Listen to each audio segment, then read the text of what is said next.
આજે સવારે વહેલા જોવાની અમુક આવેલા પૂજામાં પૂરું થયા પછી એક વાત કરી તમને કહું. અનાજની 4 પરિસ્થિતિ સર્જાય. અનાજની 4 એક વેચી નાખે તો 5 પૈસા મળે, વેચી નાખે તો પૈસા મળે. પડ્યું રહે તો જીવત પડી જાય.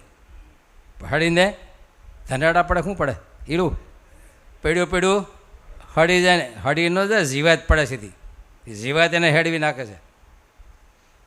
અને ત્રીજું ખાય તો એ મોળ થઈ જાય, ખવાય તો. પણ ચોથું ખેતરમાં જો પોગી જાય અને ઉગે તો અનંતની યાત્રા એ જાય. આ અનાજની 4 સ્થિતિ છે.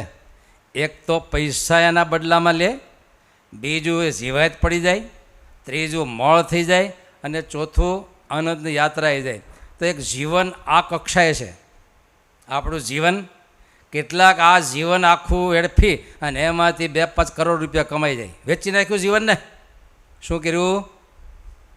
ભલે ગમે એટલું કમાણા પણ જીવનને વેચી નાખ્યું ને.